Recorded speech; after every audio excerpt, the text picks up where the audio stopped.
At ito nga yung schedule na binigay sa amin para sa check-up ni Zaria sa ENT or yung ears, nose, and throat clinic. 7 AM na nga kami nakaalis ng bahay kasi 11 AM pa naman ang check-up ni Zaria sa ENT. Tapos sa anak ko is titignan na lang yung skin test na ginawa sa kanya kung nag-react ba yung gamot. Tapos kukunin na rin namin yung mga result ng test niya nung nakaraang araw. At pagdating nga namin, naglista na lang ako. Tapos pang number 2 kami, maya-maya tinawag na rin kami. Tapos ibinigay yung result ng sputum niya.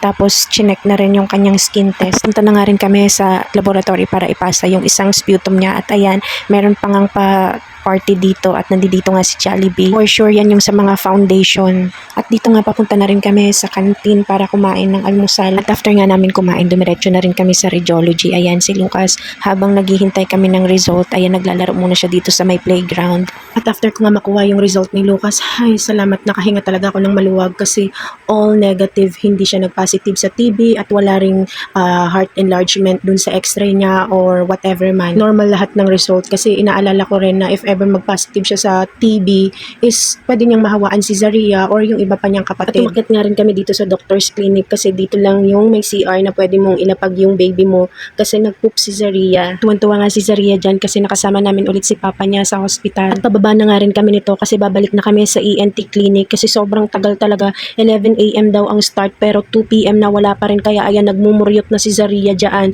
Tapos yung ginawa ng asawa ko, pinuntahan niya dun sa triage kasi meron din dong nag-a-assist na doktor o nurses. Tinanong niya kung bakit wala pa rin yung doktor at kaninang umaga pa kami naghihintay. Tapos maya-maya nga bigla na lang dumating yung dalawang doktor na naka-assign dun sa clinic na yun. At after nga ma-check up ni Zaria, binigyan na kami ng ENT doctor ng clearance. At binigyan nga lang din kami ng Allerkid na reseta kasi baka allergy lang yung sa may ilong niya na tumutunog-tunog. Since nandito na nga kami, bumalik ulit kami sa radiology para ipakita na may clearance na kami at para mabigyan kami ng mas malapit na schedule para sa MRI ni Zaria. Tapos mga naghintay rin kami dito ng mga 2 hours kasi yung doktor niya nandoon pa sa loob dahil merong nakasalang na patient sa MRI. Maya-maya nga dumating na rin yung doktor at tinawag na rin kami at binigyan na kami ng panibagong schedule niya sa kanyang MRI test.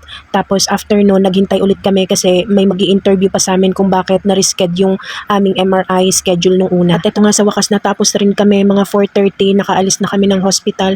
Ay grabe, sobrang traffic kasi Friday din kaya tulog na tulog din talaga si Zaria kasi sobrang pagod. Biruin mo 4:30 kami nakaalis doon tapos nakauwi kami 6:45 na, halos 3 hours ang biyahe namin pa uwi. Naku, sorry mga mare, napahaba ang video ko kaya sa susunod ulit namin na video ni Zaria. Bye-bye!